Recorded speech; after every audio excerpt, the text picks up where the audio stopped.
इस शिक्षण प्रशिक्षण शिविर ये दोपहरकालीन कार्यक्रम हम यहाँ से प्रारंभ कर रहे हैं। पंडित टोडामल स्मारक ट्रस्ट द्वारा संचालित एवं श्री कुंद कुंद काहन तीर्थ शासन प्रभावना ट्रस्ट इंदौर द्वारा आयोजित यह 58वां वीतराग विज्ञान शिक्षण प्रशिक्षण शिविर का शुभारंभ हम सुबह कर चुके हैं। इस शिविर के अंतर्गत अनेक कार्यक्रम, अनेक उपक्रम, अनेक योजनाएं संचालित होती हैं, चलती हैं, और उन्हीं योजनाओं के अंतर्गत एक बहुत ही सुंदर योजना विद्वानों द्वारा परिचर्चा, जिसका शुभारंभ हम इस सत्र से करने जा रहे हैं। इस परिचर्चा का मुख्य उद्देश्य ये कैसे हुई प्रारंभ कि ये प्रशिक्षण शिविर वास्तव में एक अनोखा है, क्योंकि इसका कालखंड बहुत लंबा है और इसमें हमें समाज के प्रतिष्ठित और वरिष्ठ विद्वान सहजी रूप से उपलब्ध होते हैं। अनेक विद्वान तो पूर्ण कालावधि के लिए इस प्रशिक्षण शिविर में आते ही हैं, और जो समाज के प्रतिष्ठित वरिष्ठ विद्वान हैं उनका भी 18 दिन में कभी ना कभी तो हमें उनकी उपस्थिति का अवसर प्राप्त होता ही है।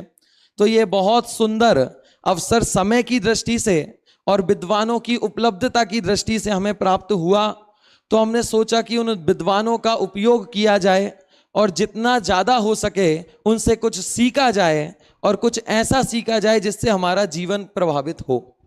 और जब भी कम समय में कुछ सीखने की बात आती है तो सबसे पहले हमारे दिमाग में एक ही चीज आती है, संगोष्ठी, कि भैया संगोष्ठी कर लीजिए। संगोष्ठी करने से कम समय में ज्यादा चीज समझ में आसानी से आ जाएगी।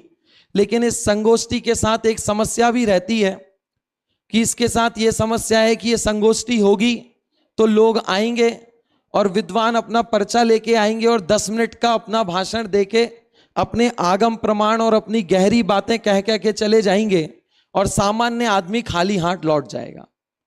तो उस समस्या पर भी मन विचार किया गया और एक बीच का रास्ता निकाला गया।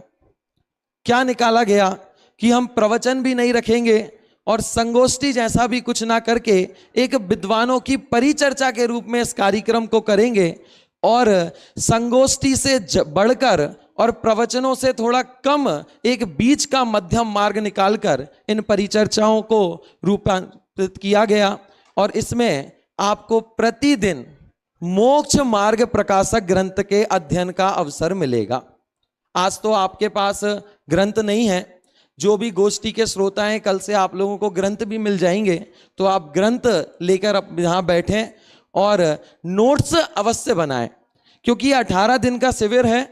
18 दिन तक प्रतिदिन हमें विभिन्न विद्वानों के द्वारा संपूर्ण मोक्ष मार्ग प्रकाशक का अध्ययन का अवसर मिलने वाला है। और वास्तव में ऐसा अवसर मिलना बहुत मुश्किल है कि आपको इस विषय के विशेषज्ञ विद्वान उस विषय को समझाएंगे और वो भी सरलता से, और आपको पर्याप्त समय लेकर आपको उस विषय को पढ़ने का समय मिलेगा, अवसर मिलेगा। और हमारी सुविधाएं भी यहाँ इतनी बढ़िया हैं कि पूरा मंडप एसी है, तो आपको इस बात की समस्या भी नहीं है कि भैया दिन का समय है, गर्मी लग रही है। तो आप अवश्य इस परिचर्चा में आएं, ग्रंथ लेकर आएं, अपनी नोटशीट लेकर आएं और अपने मुख्य बिंदु उस पर लिख के इस मोक्ष मार्ग प्रकाशक का संपूर्ण और व्यवस्थित अध्ययन करने का आपको यह सुनहरा अवसर इस संगोष्ठी के माध्यम से मिलने वाला है। आज की चर्चा हम यहाँ पर प्रारंभ कर रहे हैं, उससे पूर्व जिन विद्वानों के माध्यम से आपको आज चर्चा सुनने का अवसर मिलेगा, मैं उन विद्वानों के क्रम में सर्वप्रथम पंडित जिन कुमार जी शास्त्री को आमंत्रित करता हूं। पंडित जिन कुमार जी शास्त्री श्री टोडामल दिगंबर जैन सिद्धांत महाविद्यालय के उपप्राचार्य हैं। मैं उनसे निवेदन करता हूं कि मंच पर उपस्थित हों।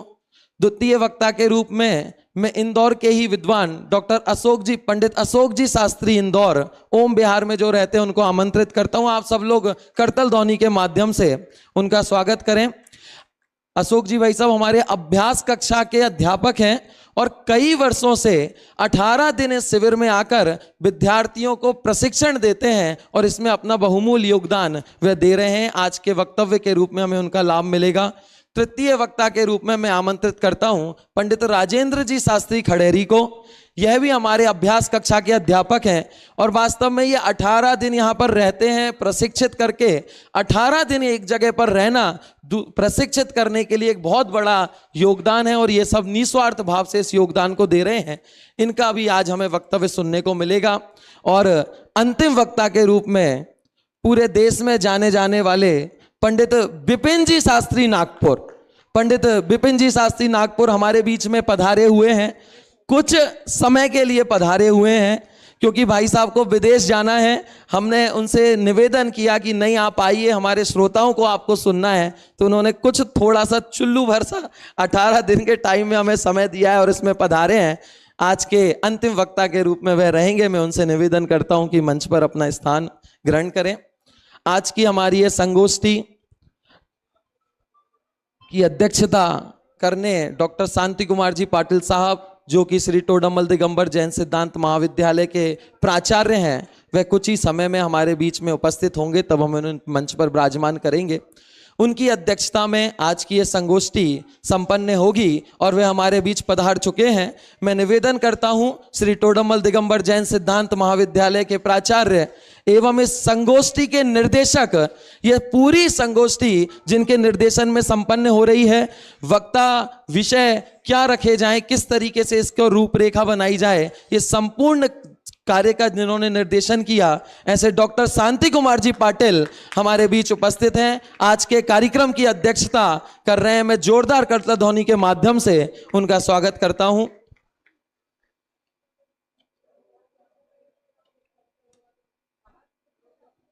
आज हमारा मंच सुसज्जित है और मैं इस आज के सत्र की आपसे चर्चा करूं तो आज के सत्र का हमारा विषय है कालजयी विद्वान की कालजयी कृति। वैसे तो हम कल से संपूर्ण मोक्ष मार्ग प्रकाशक पे अध्याय के अनुसार क्रमिक विकास से अध्ययन करेंगे, परंतु आज एक पहला सत्र हमने इस कृति के लेखक पंडित प्रवर टोडरमल जी के नाम पे रखा हुआ है और इस पूरे ग्रंथ के महत्व को इसके सामान्य परिचय की दृष्टि से हम इस पहले सत्र में चर्चा करने वाले हैं। और आप देखेंगे इसका विषय है कालजयी विद्वान की कालजयी कृति। ये कालजयी शब्द वास्तव में बहुत महत्वपूर्ण और गहरा शब्द है। ये एक शब्द नहीं है, ये अपने अंदर में भूतकाल की अनेक परंपराओं को, वर्तमान की उपयोगिताओं को और अनंत की अनंत संभावनाओं को, भविष्य की अपने आप में समाहित किए हुए है। ये एक भावना है जो हमने टोडरमल जी के नाम के आगे और उनके मोक्ष मार्ग प्रकाशक के आगे लगाई है कि वास्तव में टोडरमल जी एक कालजयी विद्वान थे और उनके द्वारा लिखित मोक्ष मार्ग प्रकाशक एक कालजयी कृति थी। और उस कालजयी कृति और उस कालजयी ग्रंथ और उस कालजयी विद्वान के बारे में चर्चा करने का अवसर हमें यहाँ पर प्राप्त हो रहा है। और हम आज के 4 वक्ताओं के माध्यम से कि ये टोडरमल जी और उनका ग्रंथ किस प्रकार कालजयी रहे, इस पे हम चर्चा करेंगे और अनेक पैमानों पर हम इस बात को देखेंगे कि कोई व्यक्ति और कोई ग्रंथ कालजयी कैसे बनता है, किस आधार से बनता है। हमारे चारों वक्ता क्रमशः अनेक महत्वपूर्ण विषयों पर चर्चा करते हुए इस बात को सिद्ध करेंगे कि टोडरमल जी और उनकी ये रचना ने उन्हें कैसे कालजयी बनाया। वैसे तो संगोष्ठी का प्रारंभ हो ही चुका है, परंतु ढाई दीप में कोई कार्यक्रम हो और गुरुदेव श्री का मांगलिक ना हो, ऐसा होता नहीं है। इसलिए हम कार्यक्रम की शुभारंभ गुरुदेव श्री के मांगलिक से करेंगे। मैं निवेदन करता हूं कि मंगलाचरण के रूप में गुरुदेव श्री का मांगलिक यहां से प्रसारित।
मैं ही परमात्मा हूँ, एम अनुभव कर मैं ही परमात्मा हूँ। वितराग सर्वज्ञ देवनी ध्वनिमा त्रिलोकनाथ परमात्मा सौ इंद्રની ઉપસ્થિતિના સમોસણમાં લાખો કરોડો દેવોની હાજરીમાં ભગવાનનું માળીમાં આવ્યો। તું પરમાત્મા છો એમ નક્કી કર, તું પરમાત્મા છો એમ નક્કી કર। ઓહો ભગવાન પણ તમે પરમાત્મા છો એટલું તો નક્કી કરવા દો। એ પરમાત્માને જે નક્કી ક્યારે થશે કે તું પરમાત્મા છો એવો અનુભવ થશે ત્યારે આ પરમાત્મા વ્યવહાર તને નક્કી થશે। નિશ્ચય નક્કી થયાના વ્યવહારનું નક્કી થશે। कालजयी शब्द सुनते ही हमें ऐसा लगता है कि जिसने अपने 80 वर्ष के काल को या 87 वर्ष के काल को जीत लिया वो कालजयी हो जाएगा, लेकिन वास्तव में नहीं, ऐसा नहीं है।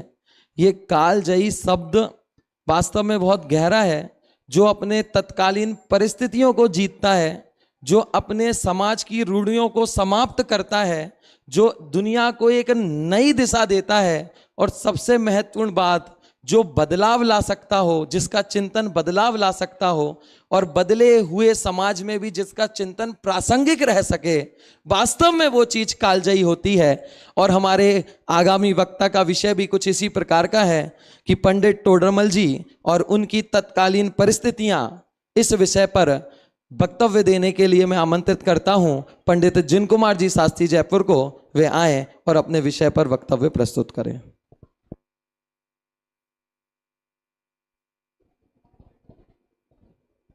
ओम नमः सिद्धेभ्यः। मंगलमय मंगलकरण वीतराग विज्ञान, नमो ताहि जाते भये अरहंतादि महान। करि मंगल करि हो महा ग्रंथ करण को काज, जाते मिले समाज सब पावे निज पद राज। गोष्ठी के अध्यक्ष गुरुनाम गुरु डॉक्टर शांति कुमार जी पाटिल साहब,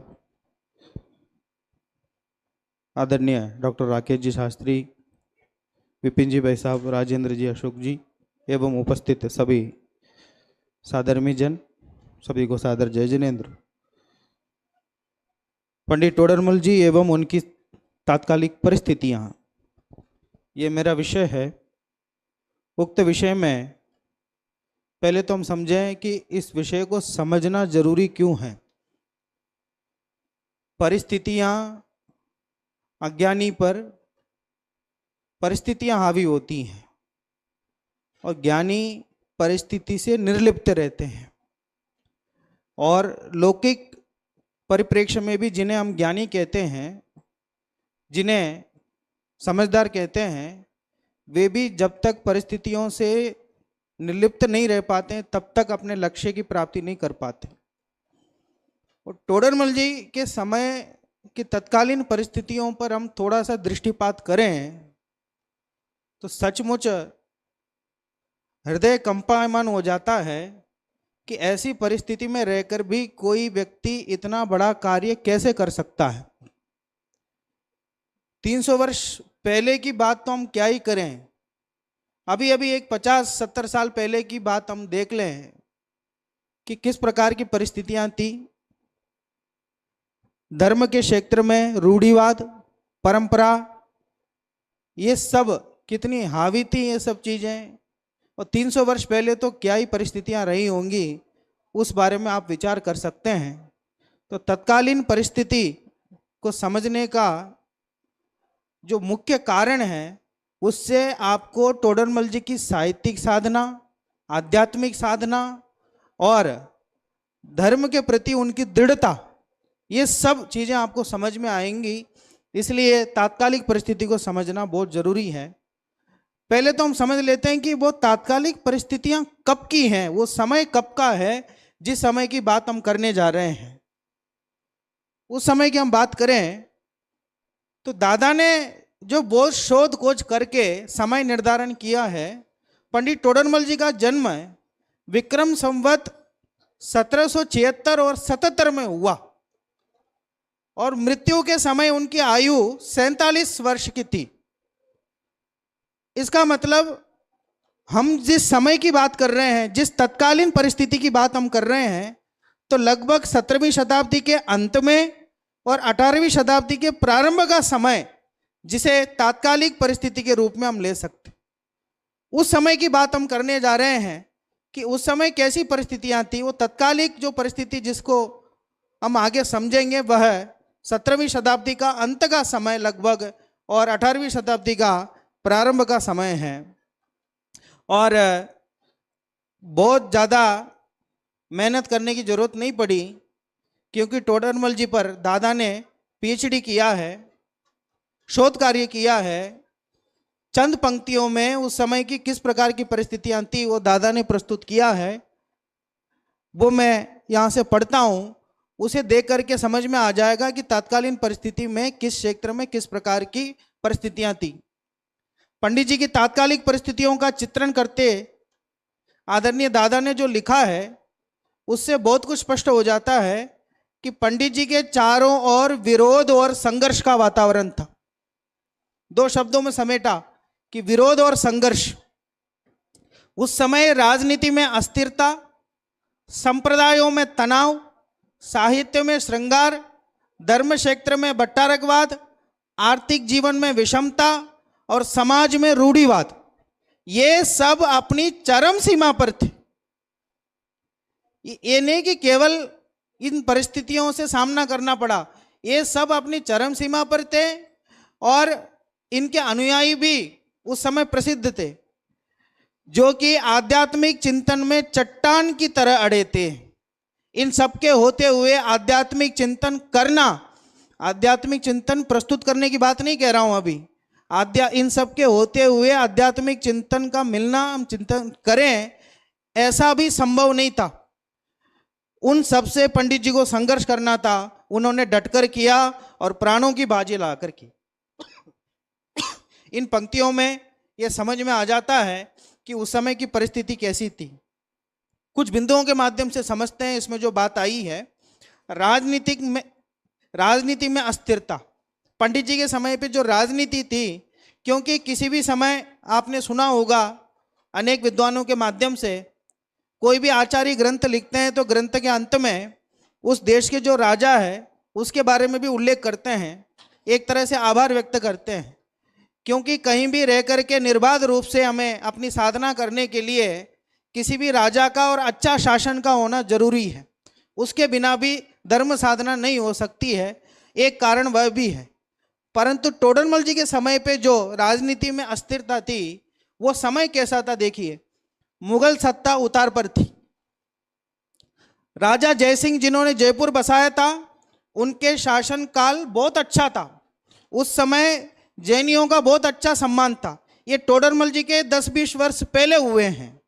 उस समय जयसिंह जो राजा थे, ऐसा कहते हैं कि उनके मंत्री पद में भी अनेक जैनी थे और पूरा उनका वित्त मंत्रालय जो था पूरा जैनी संभालते थे और जैनियों से प्रभावित होकर के अनेक मंदिर भी बनवाए राजा जयसिंह ने।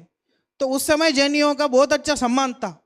लेकिन जैसे ही उनके पुत्र ईश्वर सिंह को राज मिला, तो ईश्वर सिंह भी सज्जन थे, परंतु ग्रह कलह का सामना करना पड़ा और असमय में भी उनकी मृत्यु हो गई। अब लगभग ये टोडरमल जी का समय प्रारंभ हो रहा है, यहाँ से अस्थिरता प्रारंभ हो रही है। ईश्वर सिंह की मृत्यु और उसके बाद उनके भाई जो माधो सिंह थे वो राजा बने।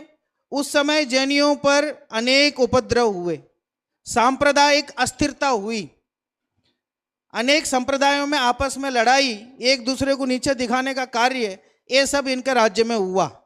उसके पश्चात राजा पृथ्वी सिंह हुए। ये लगभग टोडरमल जी के मृत्यु के समय की बात हो रही है। राजा पृथ्वी सिंह हुए तो उनके शासन काल में तो जैनियों को अपार क्षति उठानी पड़ी, जो ग्रंथों के उद्धरण दादा ने उसमें प्रस्तुत किया है, उसमें इस प्रकार की बात उसमें लिखी है कि कई बार जैनियों को उसमें अपार क्षति उठानी पड़ी। ऐसी राजनीतिक अस्थिरता में भी टोडरमल जी को कार्य करना था। क्यों? इस सब के प्रमाण प्रस्तुत किए हैं कि इतनी क्षति उठानी पड़ी थी कि बाद में जो राजा हुए उन्होंने ये पत्र निकाला था कि भाई जैनियों का सम्मान करें, उनको जो भी चाहें वो सब करके दे दें, ऐसे उनको प्रोत्साहन के लिए बाद में पत्र निकाला। तो इस तरह की अस्थिरता राजनीतिक क्षेत्र में थी। संप्रदायों में तनाव, अगले बिंदु की तरफ आगे बढ़ता हूं। संप्रदायों में तनाव, दिगंबर श्वेतांबर विवाद उस समय अधिक हो रहा था और संप्रदायों में बढ़ता शिथिलाचार। एक तो तुम अच्छे कि मैं अच्छा, ये तो एक लड़ाई हुई, और उसके बाद जो हम पालन कर रहे हैं उसमें भी शिथिलाचार, धर्म के क्षेत्र में भी शिथिलाचार, और अन्य जो ब्राह्मण आदि मतों के विद्वानों को राजाओं से संरक्षण मिलना इत्यादि कार्यों की वजह से जिनको ज़्यादा संरक्षण मिलता था लोग उनका पालन ज़्यादा करते थे, उनकी बात ज़्यादा सुनते थे, उनके साहित्य ज़्यादा छपते थे। तो इस तरह से संप्रदायों में भी बड़ा तनाव का माहौल रहा करता था। आगामी बिंदु है साहित्य में श्रृंगार। टोडरमल जी के समय पे साहित्य किस प्रकार के छपते थे। आज तो हम देखते हैं हमारे साहित्य केंद्र है जहाँ वीतरागता को पोषण करने वाले शास्त्र में यूं ही मिल जाते हैं, पर टोडरमल जी ने तो लिखा है शास्त्र विषय लिखा नहीं, बताने वाला मिला नहीं।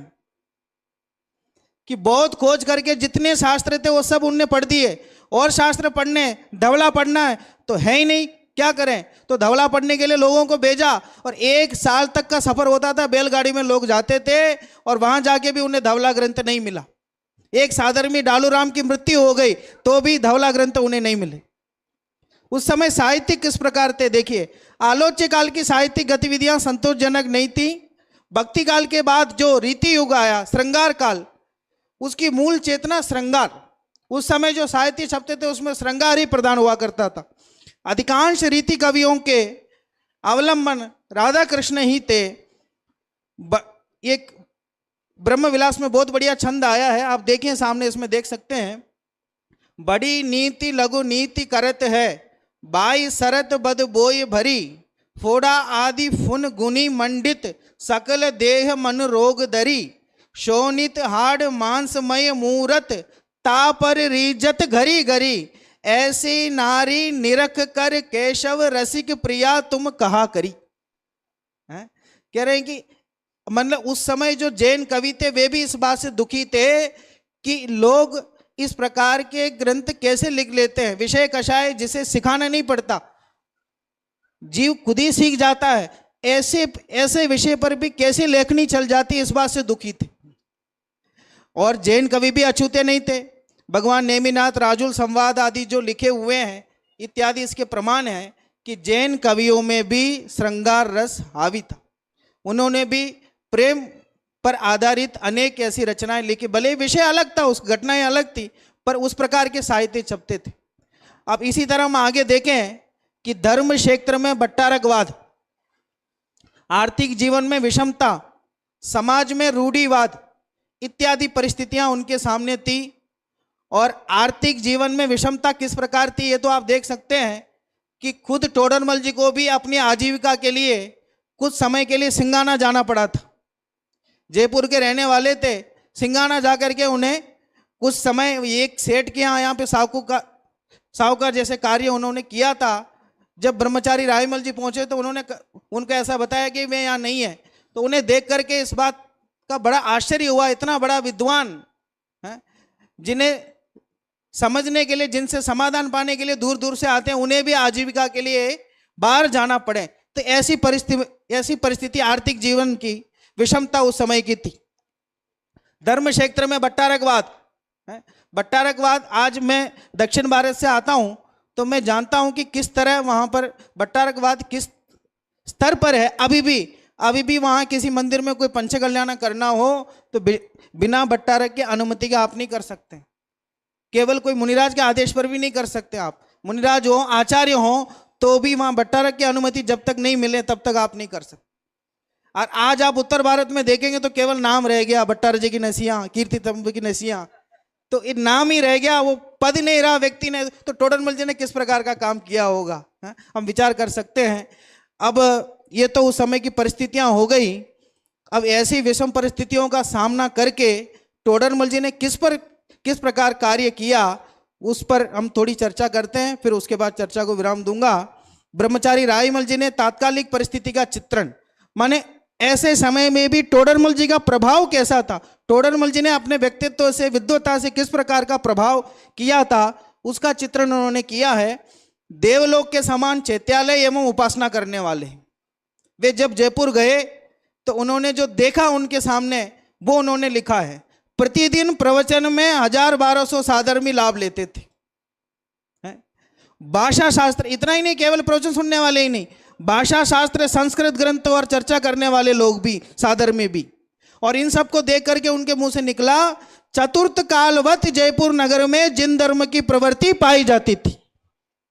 माने ऐसी राजनीतिक अस्थिरता और समाज और धर्म में, संप्रदाय में जो विरोध, इन सब के बीच में भी ये कहना भी गलत होगा कि टोडरमल जी के पूर्व ये सब नहीं था, सब टोडरमल जी ने किया। लेकिन उन्हें जो थोड़ा सा मिला उस पर टोडरमल जी ने काम करके उसको बड़ा रूप उन्होंने योजनाबद्ध तरीके से किया, ये कहना ज़्यादा उचित होगा। और छोटे दादा ने भी एक बहुत बढ़िया वाक्य लिखा है, उसे पढ़ते भी ये समझ में आ जाएगा कि उस समय की परिस्थिति में टोडरमल जी ने कैसा काम किया। समस्त भारत का तत्व जिज्ञासु समाज जयपुर की ओर चातक दृष्टि से निहारता था। जब भी कहीं भी कोई चर्चा होती थी शास्त्रों की, कोई समाधान नहीं मिलता था, तो सब जगह ये बात होती थी कि भैया जयपुर जाएंगे, टोडरमल जी से समाधान पाएंगे। इसी संबंध में जो पत्र आते थे, रहस्यपूर्ण चिट्ठी जिसका नाम हम जानते हैं, जो अपने आप में ग्रंथ बन गया, तो इस तरह का प्रभाव टोडरमल जी का था। ऐसी विषम परिस्थितियों में भी हम ये जान सकते हैं।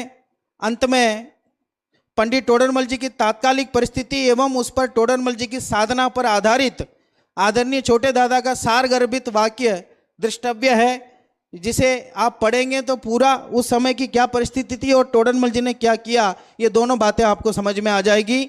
आध्यात्मिक क्षेत्र में आई हुई विकृतियों का सार्थक व समर्थ खंडन ही नहीं किया, वरन उन्हें जड़ से उखाड़ फेंका।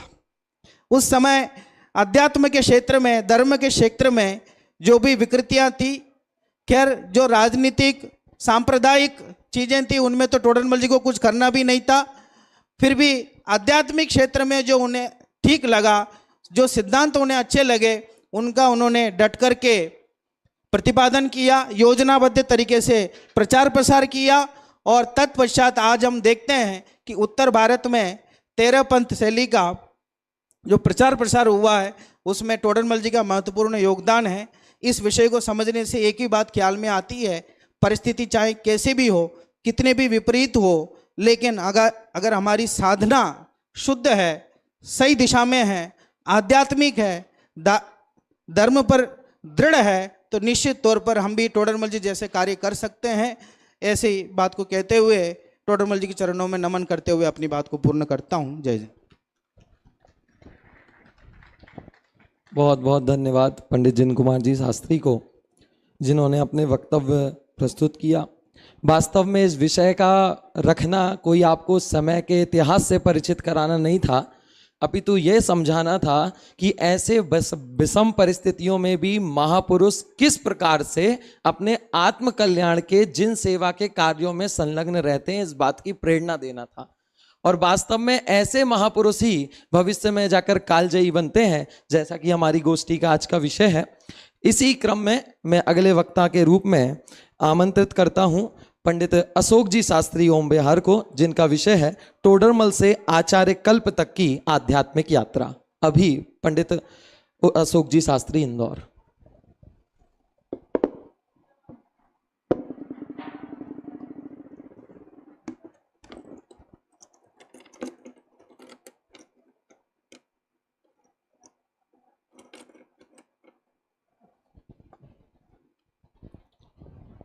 मंगलमय मंगलकरण वीतराग विज्ञान, नमो ताहि जाते भये अरहंतादि महान। आज की संगोष्ठी का जो मुख्य विषय है कालजयी कृति के कालजयी विद्वान की कालजयी कृति, इसमें मेरा जो मुख्य विषय है टोडरमल से आचार्य कल्प तक की आध्यात्मिक यात्रा। विषय ध्यान से सुने, टोडरमल से आचार्य कल्प तक की आध्यात्मिक यात्रा। आदरणीय अध्यक्ष महोदय, उपस्थित सभी विद्वद्गण और सभी महानुभाव, इसके एक एक शब्द पर हमें ध्यान देना है। पहले तो है शब्द टोडरमल, दूसरा आचार्य कल्प और तीसरा है वहां तक पहुंचने की आध्यात्मिक यात्रा। जैसे दुनिया में किसी का भी जन्म होता है तो उसके माता पिता भी होते हैं, जन्म स्थान भी होता है, परिवार भी होता है, सब होता है। तो ऐसे ही पंडित टोडरमल जी साहब का परिचय पूर्व वक्ता ने दिया। वो जयपुर में जन्मे, जोगी दास जी उनके पिता और रंभा देवी उनकी माँ। उनका विवाह हुआ तो दो बच्चे, जो हरिश्चंद और गुमानी राम बहुत प्रसिद्ध विद्वान हुए, उनके ही समान विद्वान थे। तो एक तो सामान्य परिचय हुआ। जब कोई बच्चा जन्म लेता है तो लोग प्यार से उसका नाम साधारण रूप में लेते हैं। ऐसे टोडरमल जी के साथ भी हुआ। टोडर कहीं शब्द मिलता है टोडर, फिर आगे चल के टोडरमल, फिर मल जी, फिर मल्ल जी और पंडित टोडरमल जी और आचार्य कल्प पंडित टोडरमल जी। तो आप सोचिए कि कोई साधारण व्यक्ति कैसे असाधारण बनता है, उसकी ये आध्यात्मिक यात्रा है। तो यहां आचार्य कल्प जो दूसरा शब्द है आचार्य कल्प, ये क्या अर्थ है इसका? आचार्य कल्प, इसमें देखिए आचार्य तो हमारे यहाँ जैन परंपरा में दिगंबर मुनिराज को ही आचार्य कहा जाता है। तो यहाँ पंडित टोडरमल जी दिगंबर आचार्य तो नहीं थे, तो इसलिए यहां पर आचार्य शब्द ना लिख के आचार्य कल्प, कल्प का मतलब होता है समान, तो आचार्य के समान वो आचार्य कल्प। तो आखिर जब हम देख रहे हैं कि वो दिगंबर मुनिराज नहीं थे तो फिर वो आचार्य कैसे हुए? तो क्या ऐसी समानता थी उनमें जो आचार्यों के समान थे? आचार्य कल्प कहा गया जिस कारण से। तो आचार्य कल्प कहने का कारण उनकी रचना, ग्रंथ रचना, उनकी टीका रचना, उनके प्रवचन की शैली और प्रवचन से प्रभावित लोग और जो उनके द्वारा इतनी प्रभावना हुई, ये सब चीजें देखकर आगे विद्वानों ने, ब्रह्मचारी रायमल जी से लेकर और अनेक अनेक बड़े बड़े विद्वान हुए, उन्होंने आचार्य कल्प कहना शुरू किया और वो परंपरा आज भी चल रही है। ये गौरव, ये सम्मान सभी को नहीं मिलता। ये युगों में कोई विशेष व्यक्ति होता है जिसको ये आचार्य कल्प उपाधि दी जाती है और ये सम्मान दिया जाता है।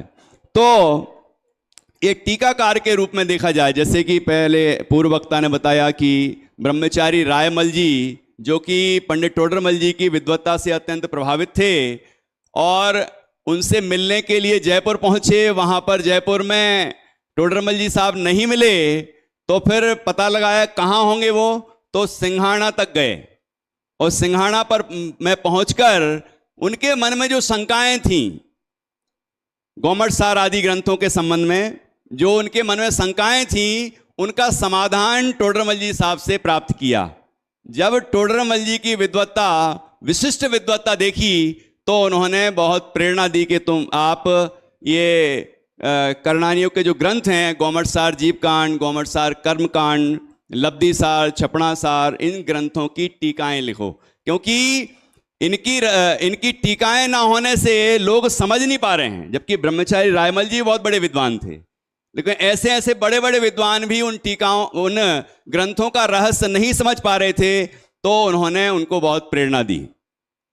प्रेरणा ही नहीं दी, साथ में 3 वर्ष तक उनके साथ रहे और 3 वर्ष में पंडित टोडरमल जी ने सम्यक ज्ञान चंद्रिका की रचना की। मतलब गोमट सार जीवकांड की पूरी टीका लिखी, अर्थ, विशेषार्थ सब कुछ लिखा। उसके बाद गौमटसार जीवकांड के बाद कर्मकांड, लब्धिसार, छपणासार, ये सभी ग्रंथों की जो करणानियों के विशिष्ट ग्रंथ हैं इनकी टीकाएं लिखी। आपको मालूम ही होगा गौमटसार जीवकांड और गौमटसार कर्मकांड ये दोनों ही जो ग्रंथ हैं सठखंडागम के सार को लेके बनाए गए हैं। सठखंडागम ग्रंथ जो हमारा आगम का प्रथम ग्रंथ है इस युग का, तो उसके सार को लेकर आचार्य नेमिचंद सिद्धांत चक्रवर्ती ने लिखा। लेकिन सार और सरल होने पर भी अब उस जमाने में लोगों को उसके रहस्य भी समझ में नहीं आ रहे थे, तो फिर टोडरमल जी से बार बार निवेदन किया और टोडरमल जी साहब ने उन ग्रंथों की टीकाएं लिखी। उसे नाम दिया गया, एक नाम दिया गया सम्यक ज्ञान चंद्रिका। 3 वर्ष में लिखी। आप सोचो 3 वर्ष में कितना लिख सकते हैं हम लोग, बड़े से बड़े विद्वान हों कितना लिख सकते हैं। और उसमें भी गृहस्थ हों और आजीविका भी इतनी अच्छी ना हो कि जिससे वो साधारण रूप से, जैसे कई लोग हुए आजीविका की कोई चिंता नहीं, आर्थिक कोई समस्याएं नहीं, तो फिर एक ही काम कर रहे हैं, लिख रहे हैं। जैसे लौकिक में टैगोर हैं, रविन्द्रनाथ टैगोर, बड़ा महल है उनका कलकत्ता में, बड़ा बंगला है, तो उनको कोई समस्या नहीं थी, तो उनने खूब लिखा, हजारों रचनाएं लिखी। लेकिन टोडरमल जी साहब के साथ ये बात नहीं थी। उनके साथ आर्थिक साहब ने प्रारंभ किया और पंच परमेष्ठी जो हमारे आराध्य हैं उनको नमस्कार किया, और पंच परमेष्ठियों का एक विशेष स्वरूप जो आगम में अन्यत्र दुर्लभ है, ऐसा सुंदर स्वरूप उन्होंने पहले अधिकार में लिखा। उसके पश्चात पूज्यत्व का कारण क्या है, मैं इनको क्यों पूज रहा हूं, ये उन्होंने बात लिखी। इनके पूजने से अरहंतादि से प्रयोजन सिद्धि क्या है, लौकिक सिद्धि, पारलौकिक सिद्धि, ये क्या है, इसकी चर्चा की। उसके पश्चात उन्होंने लिखा कि मंगलाचरण करने का मेरा कारण क्या है। फिर ये जो मोक्ष मार्ग प्रकाशक है इसकी प्रामाणिकता और आगम परंपरा, इसकी चर्चा की। उन्होंने अपनी बात लिखी। असत्य पद इसमें मैंने नहीं मिलाए हैं, उसका प्रतिषेध, उसको उन्होंने लिखा। फिर उन्होंने लिखा कि बाचने सुनने योग्य शास्त्र कौन से हैं, वक्ता का स्वरूप क्या है, श्रोता का स्वरूप क्या है, मोक्ष मार्ग प्रकाशक की सार्थकता क्या है। इन 12 विषयों को लेकर के उन्होंने अपना पहला अधिकार समाप्त किया। दूसरे अधिकार से उनकी एक गजब की शैली है। कोई भी डॉक्टर होता है तो उसके पास कोई मरीज आता है, तो उसकी पूरी जानकारी वो लेते हैं। इसका निदान क्या है, इसका मूल कारण क्या है, इसका उपाय क्या है, और यदि एक किस तरीके से इस पर अनुपालन करेगा तो इसको कैसे लाभ मिलेगा। तो टोडरमल जी ने जो संसारी जीव हैं, ये रोगी कैसे हैं, तो सबसे पहले दूसरे अधिकार में उन्होंने लिखा संसार अवस्था का स्वरूप। संसार अवस्था के स्वरूप में सबसे पहले उन्होंने लिखा कि कर्मबंध, ये जो इसका निदान आने होता है पहचान, तो इसकी संसार में कैसी कैसी अवस्थाएं होती हैं, इसको उन्होंने बहुत विस्तार से लिखा। इसमें कई टॉपिक लिखे। उन्होंने लिखा कि जीव और कर्म ये दोनों भिन्न भिन्न हैं, कर्मों का अनादिकाल से संबंध है, अमूर्तिक आत्मा से मूर्तिक कर्मों का कैसे बंधन होता है। ऐसे 5 विषयों को वहाँ पर रखा। और साथ में उसके बाद नवीन बंध विचार लिखा कि नवीन बंध कैसे होता है, तो वहाँ की योग से प्रकृति प्रदेश और कसाय से स्थिति अनुभाग, इसमें भी बहुत सारे उन्होंने प्रकरण लिए हैं। चूंकि मेरे पास समय कम है इसलिए संक्षेप में आपको बताता हूँ। इसके बाद उन्होंने लिखा कि इस जीव की कर्म के कारण कैसी अवस्थाएं होती हैं, तो ज्ञानावरणादि 8 कर्मों के कर्मोदय जन्य अवस्था का उन्होंने उस दूसरे अधिकार में व्याख्यान किया। फिर अब आए तीसरे अधिकार पे, तो तीसरे अधिकार में लिखा कि संसार का मूल कारण क्या है, यानी संसार कैसे बढ़ रहा है और सुख की प्राप्ति का उपाय क्या है। तो उन्होंने जब प्रारंभ किया तो उसमें 3 विवक्षाओं से उसकी बात की। एक तो कर्मों की अपेक्षा, ज्ञानावरणादि 8 कर्मों के कारण यह संसार में दुखी है। दूसरा पर्याय की अपेक्षा, एक इंद्री से लेकर के असंगी पंचेंद्री तक, और फिर संगी पंचेंद्री के 4 गतियों की अपेक्षा से। और तीसरी विवक्षा उन्होंने लिखा कि दुख का सामान्य स्वरूप। उसमें एक विशेष प्रकरण उन्होंने लिया। उस विशेष प्रकरण में 4 प्रकार की इच्छाएं थीं, विषय, कषाय, पाप के उदय में और एक पुण्य के उदय में भी इसके कैसी इच्छा होती है, कैसे दुखी होता है, कैसे आकुलित होता है। तो इनका उसमें इस प्रकार से पूरा अधिकार समाप्त किया। चौथे अधिकार में अब आए तो चौथे अधिकार में उन्होंने बात की कि मिथ्या दर्शन, मिथ्या ज्ञान और मिथ्या चारित्र संसार का मूल कारण है। तो उनकी वहाँ से चर्चा प्रारंभ की। तो सबसे पहले मिथ्या दर्शन का स्वरूप क्या है, और जब मिथ्या दर्शन का स्वरूप क्या है तो प्रयोजनभूत और अप्रयोजनभूत की चर्चा आए बिना नहीं रहेगी। तो अप्रयोजनभूत क्या है, अप्रयोजनभूत क्या है, इस विषय को वहाँ पर प्रतिपादित किया। इसी में एक बहुत बढ़िया सुंदर पंक्ति आई कि इसकी मिथ्या दर्शन की प्रवृत्ति कैसी होती है। मैं अमूर्तिक प्रदेशों का पुंज, प्रसिद्ध ज्ञानादि गुणों का धारी, मेरा स्वरूप तो ऐसा है लेकिन इसके विपरीत मानता है। तो इसको प्रकरण को लिया, फिर मिथ्या ज्ञान की चर्चा की और मिथ्या ज्ञान में संशय, विमोह और विपर्यय, इन तीनों से रहित, और एक विशेष प्रकरण और लिया मिथ्या ज्ञान में कि सम्यक ज्ञान किसे कहते हैं कि जब कारण विपर्यय, स्वरूप विपर्यय, भेदाभेद विपर्यय, इन तीनों से रहित होता है तो वो वास्तव में सम्यक ज्ञान होता है। इसके बाद मिथ्या ज्ञान के पश्चात उन्होंने मिथ्या चारित्र की चर्चा की। इस मिथ्या चारित्र की चर्चा में 3 बहुत गजब के पॉइंट लिए उन्होंने। एक तो ये इष्ट अनिष्ट की मिथ्या कल्पना, एक राग द्वेष का विधान और विस्तार, और एक मोह की महिमा। एक गजब का प्रकरण है कि मोह की महिमा, मोह को भी उनने महात्म के रूप में प्रदर्शित किया। देखो, ये भी आगम की बात है। गुणभद्र स्वामी ने 175 नंबर के श्लोक में लिखा है कि अहो मोहस्य महात्म्यम, अने अपनी बात नहीं है मोह की महिमा, गुणभद्र स्वामी पहले लिख के आए हैं, उसको यहाँ पर उन्होंने एक टॉपिक बनाया। इसके बाद 5वें अधिकार में आए तो 5वें अधिकार में उन्होंने कहा विविध मत समीक्षा। विविध मत समीक्षा में सबसे पहले एक पॉइंट उठाया, सर्वव्यापी ब्रह्म, अद्वैत जो ब्रह्म है उसका निषेध किया। वहाँ अवतारवाद का निषेध किया, सृष्टि के कर्तापने का निषेध किया, योग मीमांसा इत्यादि का वहाँ निषेध किया। इसके बाद दूसरा पॉइंट लाए कि अन्य मतों में तत्व कैसे होते हैं। जैसे अपने यहाँ जीवादि 7 तत्व हैं तो वहाँ पर कितने तत्व होते हैं, सांख्य में, वैशेषिक में, उसकी विवेचना की। और एक गजब की बात इस प्रकरण में उन्होंने रखा विविध मत में श्वेतांबर मत को, और श्वेतांबर मत की भी वहाँ पर बहुत समीक्षा की। ढूंढक मत इत्यादि उनके देवशास्त्र गुरु का कैसा विपरीत स्वरूप मानते हैं, इस प्रकार से। बस 2 मिनट में और पूरा करता हूँ।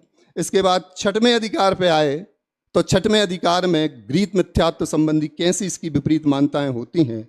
तो वहाँ कुदेव, कुगुरु और कुशास्त्र, इनका स्वरूप प्रदर्शित किया, और स्वरूप के साथ साथ इनके श्रद्धानादि से क्या गड़बड़ी हो जाएगी तो उसका वहाँ पर निषेध किया। इसमें अंतिम बहुत सुंदर पंक्तियाँ आती हैं, अहो देवगुरु तो सर्वोत्कृष्ट पदार्थ हैं, इनके आश्रय से ही धर्म होता है, यदि इनमें शिथिलता होगी तो अन्य धर्म कैसे होगा। वहाँ पर ये बात करके उन्होंने उसका समापन किया।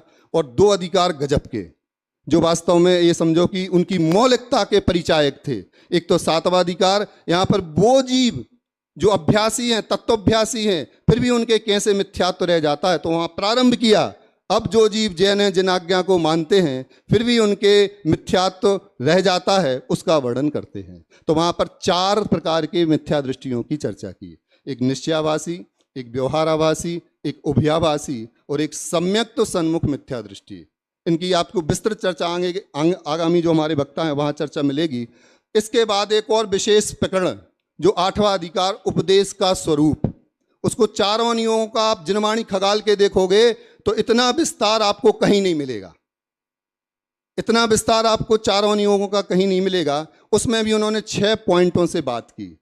अनियोगों का प्रयोजन क्या है, अनियोगों के व्याख्यान का विस्तार क्या है, अनियोगों के व्याख्यान की पद्धति क्या है, अनियोगों में जो दोष कल्पना है उनका निराकरण किया, अनियोगों में दिखाई देने वाले परस्पर विरोधी जो कथन है उनका निराकरण किया, और अनियोगों का अभ्यास का क्रम क्या होना चाहिए ये भी उन्होंने प्रदर्शित किया। अंतिम जो अधिकार वास्तव में मोक्ष मार्ग प्रकाशक यहाँ से प्रारंभ हुआ, ये तो इतनी पीठ का प्रस्तावना थी, यहाँ से उनको मूल बात कहनी थी। तो एक सबसे पहले स्टार्टिंग की, आत्मा का हित मोक्ष ही है, और उस मोक्ष की प्राप्ति पुरुषार्थ से ही होती है। और फिर सम्यक दर्शन का क्या स्वरूप है, वो सम्यक दर्शन के अंग, उसके भेद, इसकी वहाँ चर्चा प्रारंभ की। अंत में मैं अपनी बात समाप्त करता हूँ। प्रारंभ में ही पीठबंध में लिखा टोडरमल जी साहब ने, कोई बड़े दरिद्री को अवलोकन मात्र यदि चिंतामणि रत्न मिले और वह अवलोकन ना करे, जैसे कोई कोड़ी और उसको अमृत पान कराया जाए और वह ना करे, उसी प्रकार संसार पीड़ित इन जीवों के लिए सुगम मोक्ष मार्ग मिले और यह ना अभ्यास करें तो इनके भाग्य की महिमा तो हम नहीं कर सकते हैं। इसलिए जितना हो सके अपने अल्प काल में हमें जिनवाणी का अभ्यास करना चाहिए। अंतिम गाथा बोल करके मैं अपनी बात समाप्त करता हूँ। आचार्य कुंद देव रैण सार में एक प्रेरणा देते हैं, णाणेण झाण सिद्धि झाणा हो सव कम ऋज्जर्णम ऋज्जर्णम फलम मोक्षम ऋणाभ्यासो तदो कुज्जो, ऋणेण झाण सिद्धि, ज्ञान से ध्यान की सिद्धि होती है।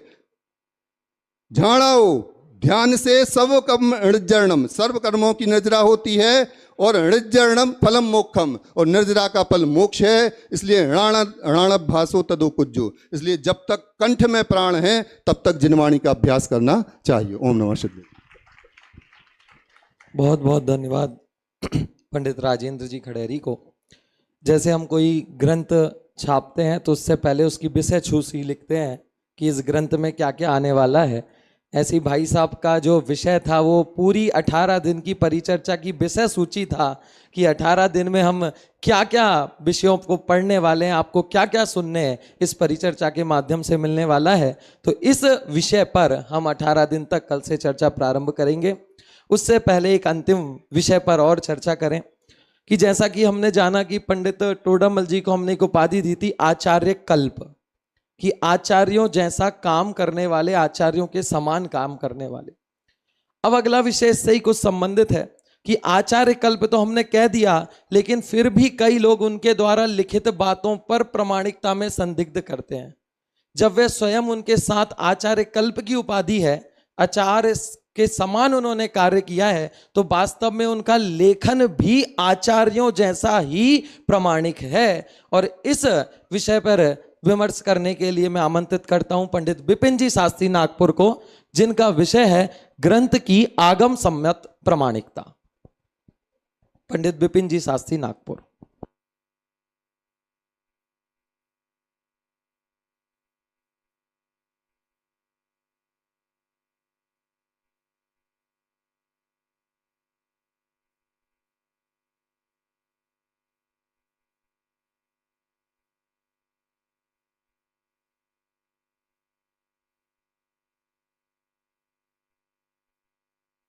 जय ओम नमः श्री सिद्धेभ्य। आदरणीय अध्यक्ष महोदय, उपस्थित विद्वद्वर्ग और सभी सुधी श्रोताओं, साधर्मी जनों, मामला थोड़ा गंभीर है। प्रश्न है,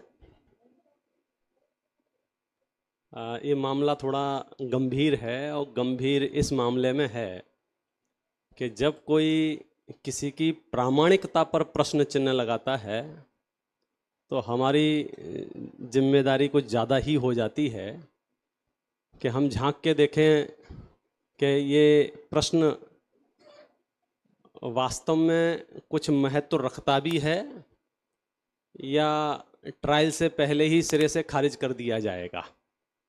ये प्रयोग हम थोड़ा सा अभी करेंगे।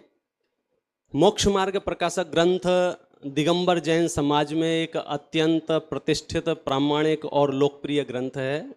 इसके रचयिता पंडित टोडरमल जी हैं, जिन्हें 18वीं शताब्दी का महान विद्वान और क्रांतिकारी पुरुष माना जाता है। पंडित टोडरमल कृत मोक्ष मार्ग प्रकाशक दिगंबर जैन परंपरा का एक अत्यंत महत्वपूर्ण दार्शनिक ग्रंथ है।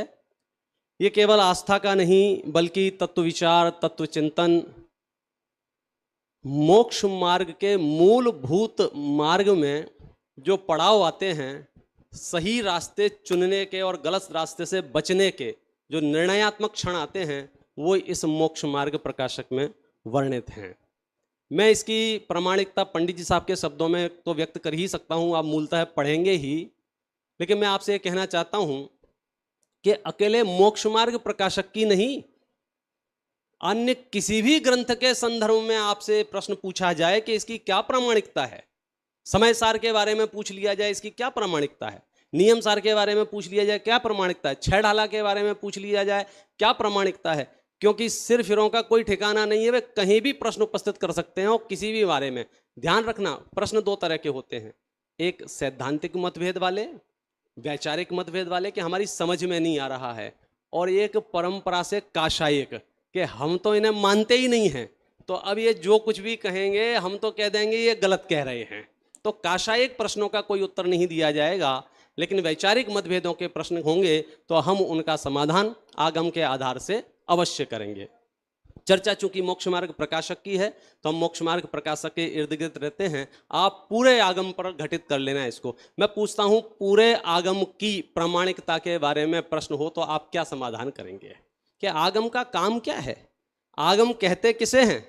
मुझे ये लगता है पूरे सार रूप अगर सरल शब्दों में व्यक्त करूं, जहां संसार के अभाव का उपाय बताया हो और मोक्ष प्राप्ति का रास्ता दिखाया हो, वो आगम है। हर वो शब्द, हर वो पद, हर वो वाक्य, हर वो पैराग्राफ, अनुच्छेद, हर वो शास्त्र आगम है जिससे संसार के अभाव की बात कही हो और मोक्ष का उपाय बताया गया हो। देखो, भले ही हम वर्तमान निकृष्ट काल में अनेक समूहों में बट गए हों, अलग अलग टाइटल से जीवन जी रहे हों, कोई अपने आप को दिगंबर, श्वेतांबर, तेरापंथी, बीसपंथी, थानकवासी, अन्य अन्य अन्य अनेक समूह के रूप में हो सकते हैं, फिर भी मेरी एक दृष्टि ऐसी जगह गई जहां आज भी हम और आप एक मत हैं, लक्ष्य के मामले में और साधन के मामले में। कोई भी मोक्ष पथ का यात्री होगा, कोई भी मोक्ष मार्ग का यात्री होगा, आप उससे पूछेंगे आपका लक्ष्य क्या है, तो उसका जवाब होगा मोक्ष। इसके बारे में कोई मतभेद नहीं है। जिसने स्वप्न में भी धार्मिक की ओर अपना मुख मोड़ा होगा, उससे पूछोगे आप चाहते क्या हो, कोई भी हो, किसी भी मतपंथ संप्रदाय का हो, तो बोले मोक्ष। अच्छा, मोक्ष किसे कहते हैं, इसमें भी हम एक मत हैं। सर्व कर्मों का अभाव, इसका नाम मोक्ष है, और सर्व कर्मों का अभाव सिद्धत्व दशा में है। तो वो जो सिद्धत्व दशा है उसमें हमारा कोई मतभेद नहीं है, मोक्ष के मामले में हमारा कोई मतभेद नहीं है, हम सब एक जैसे मोक्ष को स्वीकार करते हैं, बराबर है। दूसरी बात, भाई साहब मोक्ष का रास्ता क्या है, तो इस मामले में भी हम एक मत हैं। आप किसी भी मतपंथ संप्रदाय से पूछो, वो ये कहेगा सम्यक दर्शन ज्ञान चारित्राणी मोक्ष मार्ग। तो हम ये दो पद ऐसे मिले जहां लक्ष्य हमारा क्लियर है कि सर्व कर्मों का अभाव, और रास्ता भी हमारा क्लियर है सम्यक दर्शन ज्ञान चारित्राणी मोक्ष मार्ग, के सम्यक दर्शन ज्ञान चारित्र की एकता ही मोक्ष मार्ग है, बराबर है। पूरे मोक्ष मार्ग प्रकाशक में मोक्ष के साधक और बाधक कारणों की ही तो चर्चा की है।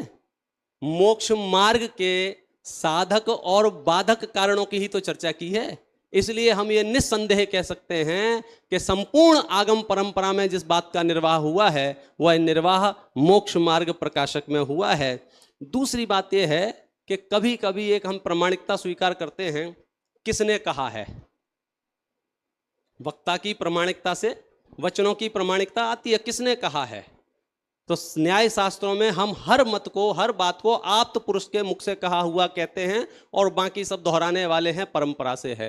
टोडरमल जी ने भी यह परंपरा निर्वाह की है। हम जब कहते हैं मोक्ष मार्ग प्रकाशक की कोई भी पंक्ति, कोई भी पैराग्राफ, तो आप पूछते हो किसने कहा है, हमने कहा टोडरमल जी ने कहा है। कौन से टोडरमल जी आपको पता है?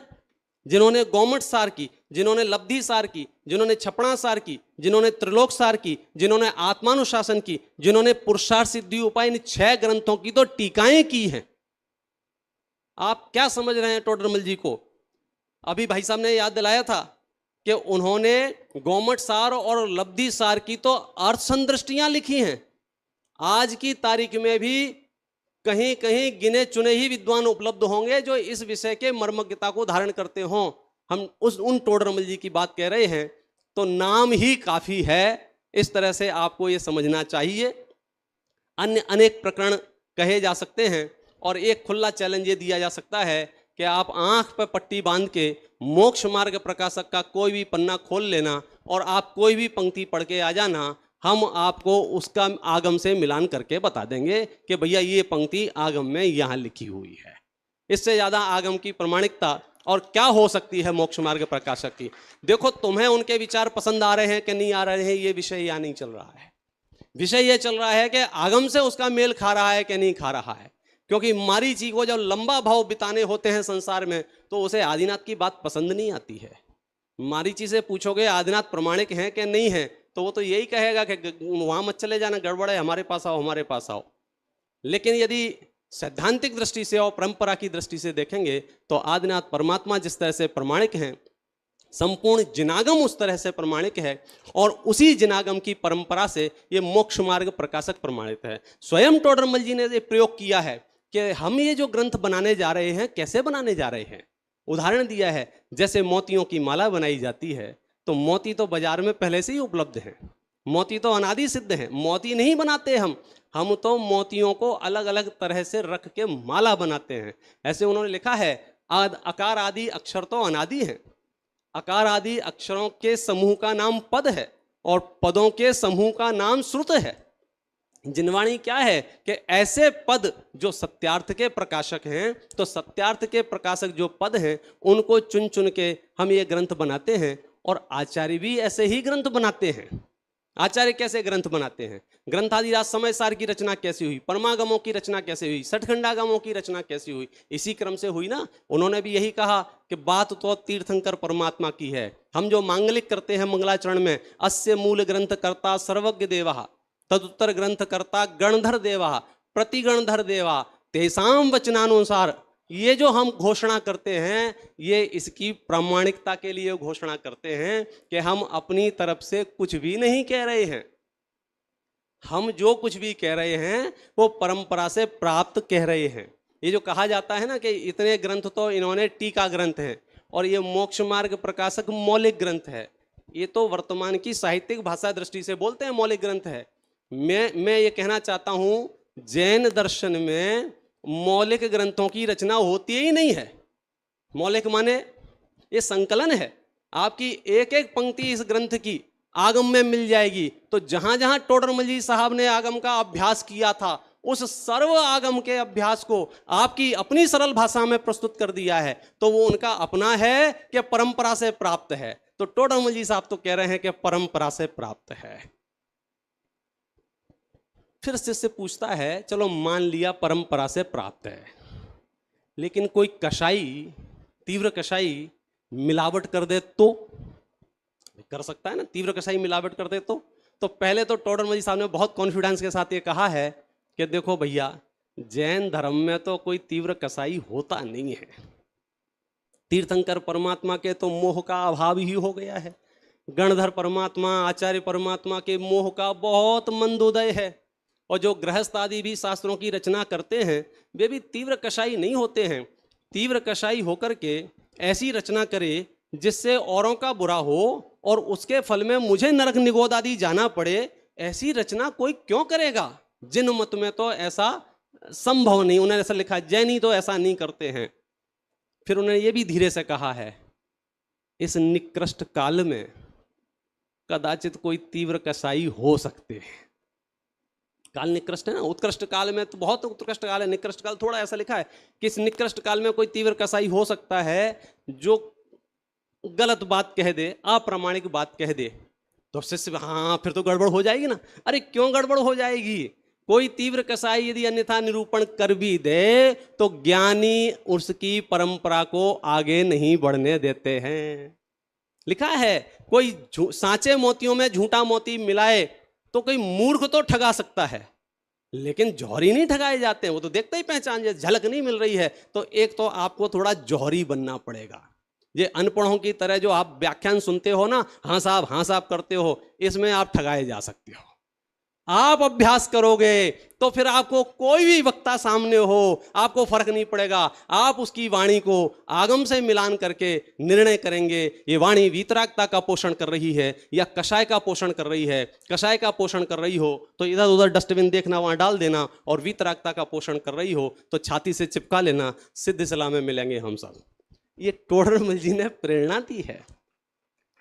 फिर शिष्य ने पूछा, चलो ठीक है, हमने मान लिया कषाय से तो कोई नहीं करेगा, लेकिन भूल जाए, अल्पज्ञता है ना, क्षयोपशम है, नहीं याद रहे, अथवा उसे ऐसा ही लगे कि यही सही है और लिख देवे। पहला पॉइंट क्या था? कषाय। कषाय का तो कोई मामला नहीं। कषाय से तो भाई साहब वक्ता की बात बाद में सुनोगे, उसके चेहरा देख के बता दोगे सच बोल रहा है कि झूठ बोल रहा है। ये 2-2 मिनट के क्लिपिंग आते ना, तो उसमें जो आक्रोश दिखते हैं उससे पता चलता है कि असत्य पद रचना हो रही है। क्योंकि सत्य पद रचना के लिए तो शांत परिणाम चाहिए, मोह का मंदता चाहिए। मंगलाचरण क्यों किया था? इसलिए किया था। तो वो तो शकल बता देती है कषाय को तो, लेकिन सच में ही उसे ऐसा भ्रम हो गया हो तो टोडरमल जी साहब ने गवर्नमेंट सार को याद किया। और उस गाथा को याद किया कि सम्मादिट्ठी जीवो उव इट्ठम पवयणम तु सद्दहदी असभावम अजान माणे गुरुण योगा। ये गौमठ सार की जीवकांड की 27 नंबर की गाथा है कि सम्यक दृष्टि के साथ भी ऐसा हो सकता है, किसी अजान मान गुरु के नियोग से उसे कुछ गलत बातें पता चल जाएं और वो वैसा ही मानता रहे कि ऐसा ही है, ऐसा ही है, ऐसा ही है, तो भी उससे सम्यक तो खंडित नहीं होगा।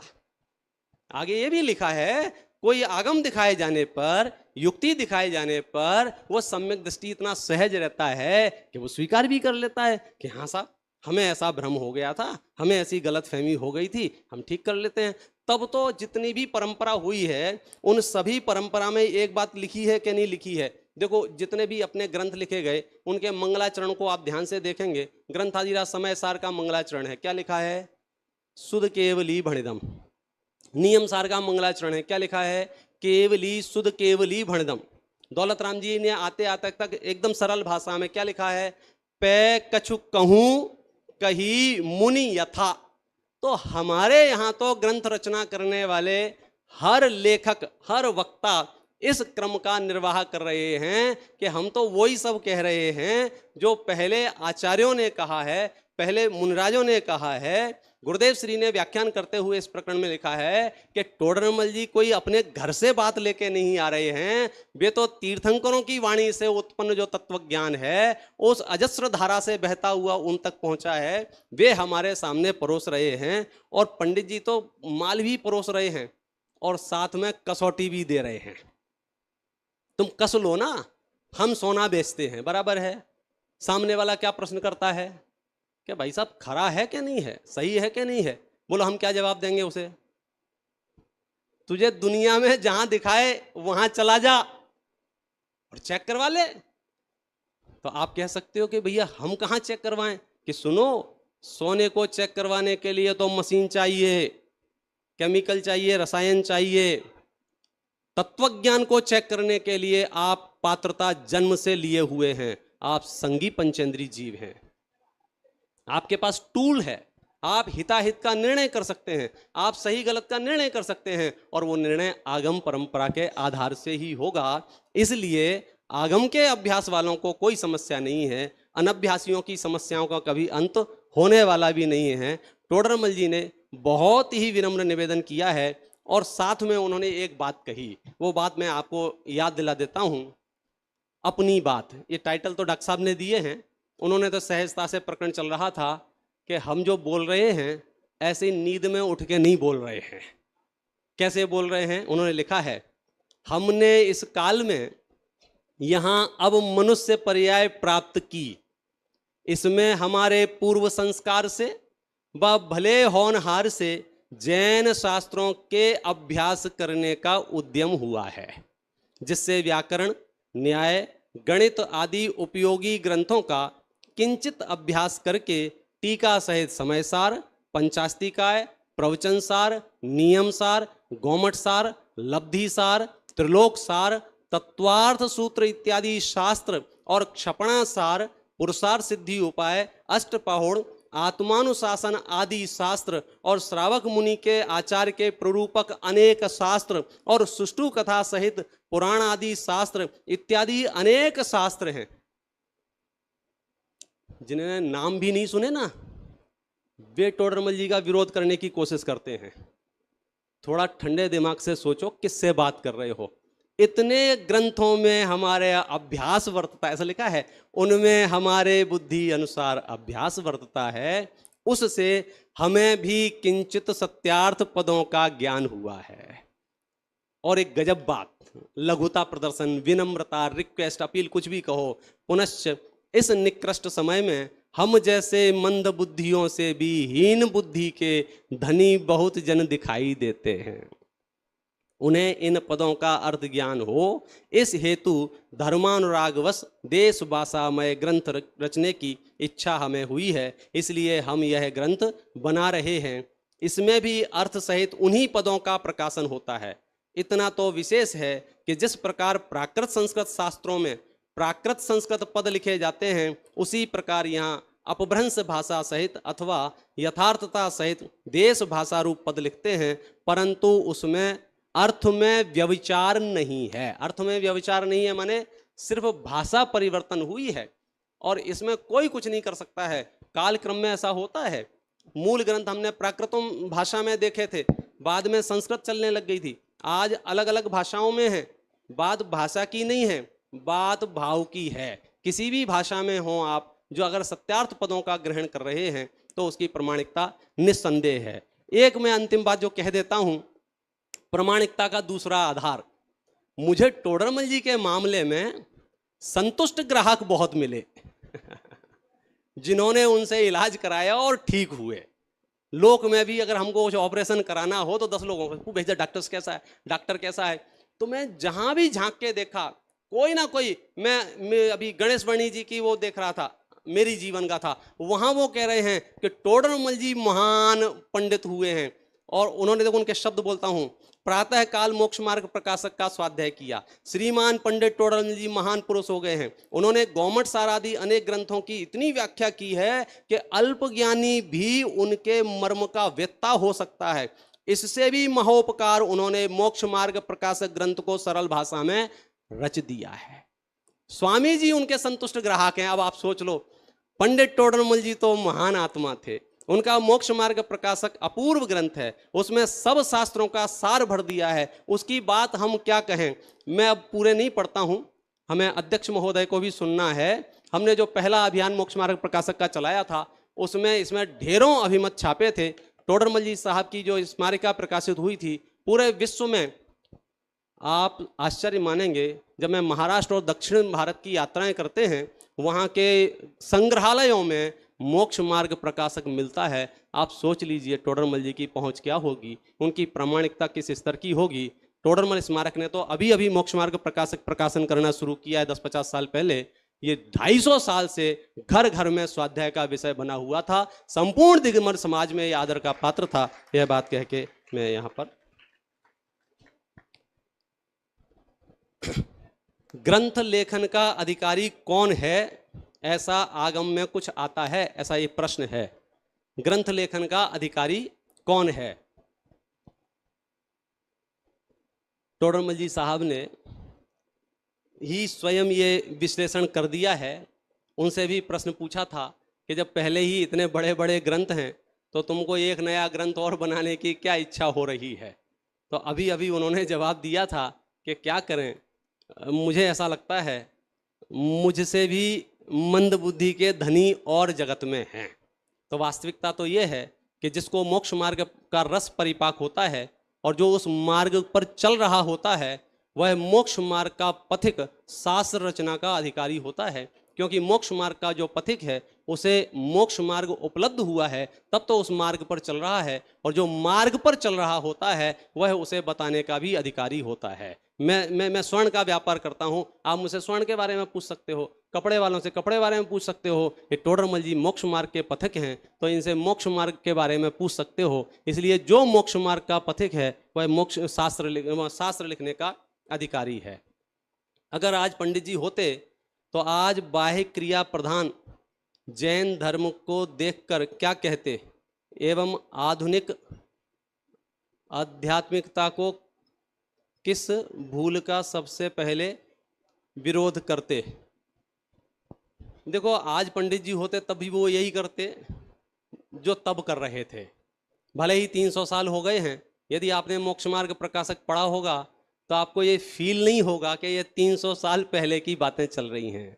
वे सारी की सारी समस्याएं आज भी विद्यमान है। संसार रोग अनादि से है और मोक्ष का उपाय भी अनादि से है। इसलिए आज भी टोडरमल जी साहब होते तो वे वही रचनाएं करते मोक्ष मार्ग प्रकाशक की जो कर रहे थे। क्योंकि मोक्ष मार्ग का पथिक एक ही चीज़ बताता है, गलत रास्ते पर मत जाओ, और कदाचित चले गए हो और ज़्यादा आगे भी निकल गए हो तो वहाँ से लौट आना ही बेहतर है।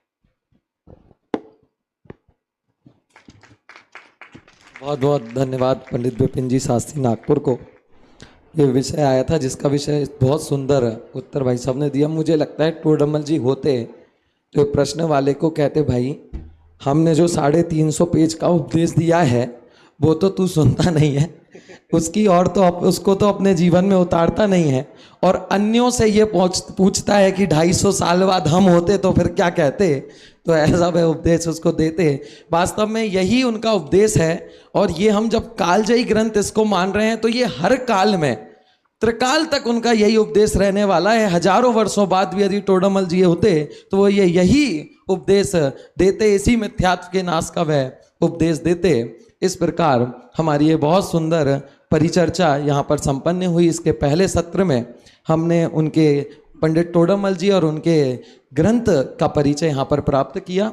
और सबसे अंत में मैं आज की सभा के अध्यक्ष डॉक्टर शांति कुमार जी पाटिल साहब से निवेदन करता हूँ कि वे अपना अध्यक्षीय उद्बोधन प्रदान करें। आवाज़ थोड़ी बढ़ा के रखना भैया, मेरी आवाज़ में से ही शांत है। वाचम वाचम यमिंद्राणाम वक्त्रवारिजवाहनम वंदे नयद्वयायत वाच सर्वस्व पद्धतिम। आचार्य कल्प पंडित टोडरमल जी और उनका मोक्ष मार्ग प्रकाशक, इन दोनों को लेकर के कालजयी विद्वान की कालजयी कृति, इस विषय पर आपने अभी विस्तार से गोष्ठी सुनी। वैसे हमने पहले ही वक्ताओं को निर्देश दिया था कि आप अपना विषय समय पर समेट ले, और प्रतिदिन हमने 3 वक्ता रखे हैं। आज 4 वक्ता इसलिए रखे थे कि परिचय की बात है, और परिचय में जो बिंदु दिए तो उसमें कितना बोलेंगे, लेकिन क्या करें, सभी प्रवचनकार भी है, इसलिए कोई भी विषय दिया जाए तो उस पर विस्तार तो कर ही सकते हैं। और सभी ने अपने अपने विषय पर न्याय करते हुए बहुत अच्छी तरह से विषय को प्रस्तुत किया है, इसलिए मैं चारों ही वक्ताओं का हार्दिक अभिनंदन करता हूँ। जिन कुमार जी का जो विषय था तत्कालीन परिस्थिति, बहुत अच्छी तरह से राजनीतिक, धार्मिक, आर्थिक, इन सभी पहलुओं पर उन्होंने ध्यान आकर्षित कराया। जो उस समय की धार्मिक परिस्थिति की बात करते हुए एक तरफ तो भट्टारकवाद की परंपरा थी, और उसी समय टोडरमल जी ने जो तत्व ज्ञान की और स्वाध्याय की क्रांति की है, उसका भी जो वर्णन ब्रह्मचारी रायमल जी ने किया, उसका उल्लेख किया। वो मैं मूल में ढूंढ रहा था, वो जो उल्लेख किया है उसके पहले एक घटना लिखी है। यहाँ लिखा हुआ है, ये जो पूरा वर्णन किया ना, वे कितने लोग पूजा करते हैं, कितने लोग स्वाध्याय करते हैं, ये जो सारी बातें लिखी है, उसके पहले एक बात लिखी है। संवत 1817 आषाढ़ महीने में जो राजा उस समय माधो सिंह थे, उनके जो धर्म गुरु के रूप में श्याम राम ब्राह्मण, वे जैन मत के विद्रोही थे, और जैन मत का द्रोह करके उन्होंने अनेक जिन मंदिर तोड़वाए उस समय में, और अनेक प्रकार का विघ्न जैनियों पर किया। और इसका प्रमाण आप जयपुर में देख सकते हैं। ये हम सब विद्यार्थियों ने जहाँ अध्ययन किया ना, जिस कॉलेज में, वहाँ पर भी अंदर एक जिन मंदिर है, लेकिन उसे शिव मंदिर बना दिया गया है। यदि आप आमेर की तरफ जाते हैं और किले की तरफ कार के रास्ते से जाते हैं, तो 2-3 मंदिर वहाँ पर ऐसे हैं, और जिस पे बाहर अभी पुरातत्व का बोर्ड भी लगा हुआ है कि ये पूर्व में जैन मंदिर था और हिंदू मंदिर बना दिया गया। और ये करीब 1.5-2 वर्ष तक ऐसा उपद्रव चला, और उसके बाद वे लिखते हैं कि कुछ जैन धर्म का अतिशय कारण होने से पापिष्ट का मानभंग हुआ और जिन धर्म का फिर से उद्योत हुआ। उस समय का ऐसा भी उल्लेख आता है कि वो जैन कौन है, ये कैसे पहचानते थे। यदि रात्रि में जिसके घर से धुआं नहीं उठ रहा है, इसका मतलब वो रात्रि में खाना नहीं बना रहा है, इसका मतलब दिन में खाना खाता है, तो ये जैनी है। और उस पर उपसर्ग किया जाता था तो कहते हैं वो जैन भी नकली धुआं करके अपना काम चला लेते थे। ऐसी परिस्थितियां उस समय थी, लेकिन उन परिस्थितियों में भी जो रुचिवंत होते हैं वे तो अपना कार्य निश्चित रूप से करते हैं। अशोक जी शास्त्री का विषय था टोडरमल से आचार्य कल्प तक की आध्यात्मिक यात्रा। जब हम विषय चुनते हैं तब अनेकों बार ध्यान नहीं जाता, लेकिन अब पढ़ रहे तो ऐसा लगता है कि इसमें कोई विरोधाभास तो नहीं है। टोडरमल से आचार्य कल्प तक की यात्रा है और उसमें आध्यात्मिक यात्रा कैसे होगी? वो आचार्य कल्प की जितनी विशेषताएं बताई गई है वह शास्त्र रचना, टीकाएं लिखना, ये विद्वत्ता का कार्य है। तो इस विद्वत्ता के कार्य में आध्यात्मिकता कहाँ है? और मैं यही खोजने की कोशिश कर रहा था और मैंने नोट किया कि यहाँ पहुँचते हैं तो टोडरमल जी की आध्यात्मिकता ख्याल में आती है, सम्यक सन्मुख मिथ्या दृष्टि और रहस्यपूर्ण चिट्ठी। अब मैंने नोट किया, और जैसे टोडरमल जी की विशेषता है ना कि आपके मन में कोई शंका उत्पन्न होती है तो आगे उसका उत्तर आ जाता है। लगता है अशोक जी के अध्ययन करते करते उनके अंदर भी टोडरमल जी उतर गए थे, और जो मुझे शंका खड़ी हो रही थी यहाँ तक पहुँचते हैं कि नहीं, वो दोनों बातों की तरफ उन्होंने निश्चित रूप से संकेत किया था। आध्यात्मिकता के लिए दादा ने एक वाक्य लिखा प्रस्तावना में, जो उन्होंने सम्यक ज्ञान चंद्रिका की टीका लिखने के बाद प्रशस्ति में जो स्वयं का परिचय दिया टोडरमल जी ने। सभी जो अपना परिचय देते हैं, माता पिता गोत्र, ये सब परिचय तो उन्होंने दिया, और उसके साथ जो बात लिखी, तिस पर्याय विषय जो कोई देखन जानन हारो होय, मैं हूँ जीव द्रव्य गुण भूप एक अनादि अनंत अनूप। और ये अरूप, इस संदर्भ में टोडरमल दादा लिखते हैं कि उन्हें मैं टोडरमल हूँ इसकी जगह मैं जीव द्रव्य हूँ इसकी अनुभूति अधिक प्रबल थी। और ये उनकी आध्यात्मिक यात्रा है। जो अधिक विद्वान होते हैं ना, उनके भटकने की संभावना होती है, कुछ विशेषताएं होती है, और कहीं ना कहीं प्रसिद्धि का लोभ और बहुत सारी बातें। जैसे बनारसी दास जी अच्छे कवि थे तो उन्हें बढ़िया नवरस की रचना की, लेकिन जब आध्यात्मिकता की तरफ मुड़े तो उन्होंने उसको गोमती नदी में बहा दिया। तो टोडरमल जी भी इस आचार्य कल्प की परंपरा में इतनी बड़ी बड़ी महान टीकाएं लिखने में कहीं वह अपनी आत्मानुभूति और अपनी आत्मा को तो कहीं भूल नहीं गए थे, और निश्चित रूप से ये नहीं भूले थे, ये निरंतर उनमें अंदर विद्यमान था। ये उनकी वास्तविक आध्यात्मिक यात्रा थी। राजन जी ने मोक्ष मार्ग का प्रारूप और विषय विस्तार, इस पर बहुत विस्तार से ही चर्चा की।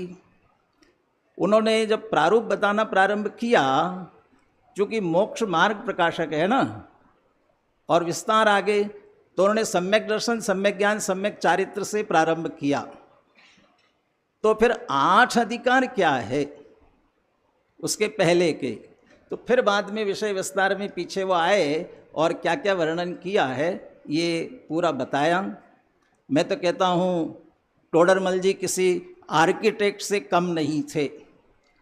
आर्किटेक्ट जैसे एक पूरा भवन कैसे बनेगा, अकेला भवन नहीं बनेगा, उस भवन में कक्ष कहाँ कहाँ बनेंगे, कक्ष जहाँ बनेंगे उसमें खिड़की दरवाजे कहाँ होंगे, ये सारा नक्शा उसके बराबर चित्त में होता है और कागज़ पे उतारता है और इंजीनियर उन्हीं के अनुसार बनाता है। निश्चित रूप से टोडरमल जी के चित्त में पूरे मोक्षमार्ग प्रकाशक का प्रारूप उनके सामने था, और उसमें से एक एक अधिकार, और उस एक एक अधिकार में क्या क्या विषय लेना है, ये निश्चित रूप से उनके चित्त में रहा है। ये तो हमारा दुर्भाग्य है कि वो पूरा नहीं हो पाया, लेकिन उसके संदर्भ में जो वाक्य लिखा है, अपूर्ण होने पर भी अपूर्व है, क्योंकि हमारा प्रयोजन सिद्ध करने के लिए पर्याप्त है। दादा ने इसके संदर्भ में एक बात लिखी है, 12 स्थानों पर टोडरमल जी ने उल्लेख किया है, इस विषय का वर्णन आगे करेंगे, विशेष लिखेंगे। एक तो कर्म अधिकार लिखेंगे, ऐसा लिखा हुआ है, इसका मतलब उनके चित्त में पूरा प्रारूप था और बराबर उस विषय को उसी तरह से विस्तार वो करना चाहते थे। 6 डाला और मोक्षमा प्रकाशक की तुलना करते हैं। 6 डालाकार प्रारंभ में लिखते हैं, जय त्रिभुवन में जीव अनंत, सुख चाहे दुख ते भयवन, ताते दुख हारी सुखकार, कहे सीख गुरु करुणाधार। तो सुख चाहे दुख ते भयवंत, तो दुख ते भयवंत है तो पहले दुख का पूरा वर्णन करते हैं और फिर दुख के कारण और फिर दुखहारी सुखकार जो सम्यक दर्शन ज्ञान चारित्र रूप मोक्ष मार्ग है उसका वर्णन करते हैं। ते प्रारूप पूरा निश्चित रूप से उनके चित्त में रहता है। विपिन जी का विषय था ग्रंथ की आगम सम्मत प्रामाणिकता। ये प्रश्न खड़े करने की आवश्यकता क्या है, क्या करें? आजकल सब कुछ टेस्ट करके देखने की आदत पड़ी हुई है। जैसे आचार्य समय सार की टीका में जो अतिरिक्त गाथाएं हैं उसमें गाथा मिलती है सोना बनाने की विधि, उसके संदर्भ में गाथा मिलती है। मेरे से मत पूछना, मुझे नंबर पता नहीं है कौन सी है, क्योंकि आपके चित्त में भी जिज्ञासा हो सकती है। सोना बनाने की विधि है तो जरूर देखना चाहिए। ऐसा ही समझ लीजिए किसी ने उसी विधि से पूरा प्रयोग किया और सोना यदि नहीं बना तो फिर जैसे नाचार्य तो अप्रामाणिक हुए, क्योंकि आपने लिखा और वो तो बात सिद्ध नहीं हुई। लेकिन उसकी टीका में उन्होंने एक वाक्य लिखा हुआ है, यदि आपके पुण्य का उदय हो तो आपको सोना सिद्ध होगा, और सिद्ध नहीं हुआ तो आपके पुण्य का उदय नहीं है। तो हो सकता है उन्होंने अपना बचाव कर लिया। अरे भाई ऐसा नहीं होता है। टोडरमल जी ने एक जगह लिखा है, गधा मिश्री खाने से मर जाए तो सज्जन पुरुष तो मिश्री खाना नहीं छोड़ते हैं। ये अध्यात्म की चर्चा करने से कुछ लोग भ्रष्ट हो जाएंगे, इसके संदर्भ में बात करते हुए। अब कोई कहे कि प्रयोग करके देखते हैं, भैया मत करना। यदि सचमुच ही ऐसा होता हो तो एक संगी पंचेंद्रिय जीव का, तो ये कोई प्रामाणिकता करने की बातें नहीं है। बहुत सारी बातें सहज में भी कहने में आती है, लेकिन एक डॉक्टर अपनी क्लिनिक में डिग्रियां टांगता है। मैंने क्या क्या पढ़ा है, क्यों टांगता है, क्या आवश्यकता है उसे? क्योंकि सामने वाले को प्रामाणिकता लगे, ये कितने बड़े डॉक्टर है। और टोडरमल जी को भी हो सकता है किसी श्रोता को, किसी पाठक को ये चित्त में शंका खड़ी हो, तो उन्होंने सबसे पहले डिग्रियां लिखी है, जो पूरा अभी विपिन जी ने पढ़ करके भी सुनाया। इतने ग्रंथों का पहले मैंने अध्ययन किया है, और इसके बावजूद भी कोई प्रश्न खड़ा करो, क्या करे? लोगों की बुद्धि की क्या कहना चाहिए, क्या शब्द का प्रयोग करना भी ठीक नहीं होगा। टोडरमल जी के मोक्षमा प्रकाशक की समीक्षा के नाम पर वे कहाँ स्खलित हुए हैं, ये पूरा एक स्वतंत्र ग्रंथ लिखा है। और कुछ विद्यालयों में वही पढ़ाया जाता है कि टोडरमल जी कहाँ स्खलित हुए हैं। हमें अच्छाई देखना नहीं आता है। हमारे गुरु ने तो हमें कहा है पॉजिटिव उज्जवल पक्ष देखना सीखो, जो उसमें उज्जवलता है वो देखना चाहिए। और जिसने वो समीक्षा लिखी है उसने एक वाक्य ये भी लिखा कि यदि टोडरमल जी के सामने धवला होता तो शायद ऐसा स्खलन नहीं होता। इसका मतलब आपको ये बात समझ में आ रही है ना। और डॉक्टर देवेंद्र कुमार जी नीमच वालों ने उस समीक्षा का उत्तर भी दिया है कि ये ये आप कहते प्रामाणिक नहीं या ग्रंथ में नियम मेल नहीं खाता है, जैसा विपिन जी ने दावा किया ना, आप लाइए वाक्य और आगम से कहाँ मिलता है ये हम आपको निकाल के बताते हैं, तो सब निश्चित रूप से प्रामाणिक है। वीतरागता की पोषक ही जिनवाणी कहलाती है। और टोडरमल जी के पूरे वक्तव्य में या लिखान में कहीं भी राग का पोषण बताइए, राग को धर्म बताने वाला पोषण बताइए, राग को मोक्ष मार्ग बताने वाला प्रकरण बताइए। तो जो राग को धर्म नहीं कहते हैं तो अप्रामाणिक कैसे हो सकते हैं? थोड़े कठोर शब्द लग सकते हैं, लेकिन टोडरमल जी के लिए पूछना, अपनी माँ से पूछना है कि मेरे पिता है, इसका क्या प्रमाण है?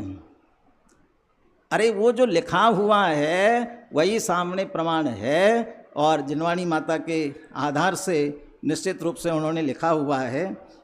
दादा एक बात कहते थे, अशोकनगर में जब वो प्रवचन करते थे तो एक श्रोता थे, और दादा कोई भी बात कहे तो सामने से कहते थे, हमने तो ये नहीं पढ़ी, हमने तो ये नहीं पढ़ी।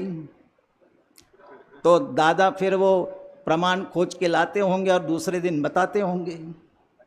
दादा कहते थे, ये तुमने नहीं पढ़ी, ये मेरी गलती नहीं है, ये तुम्हारी गलती है।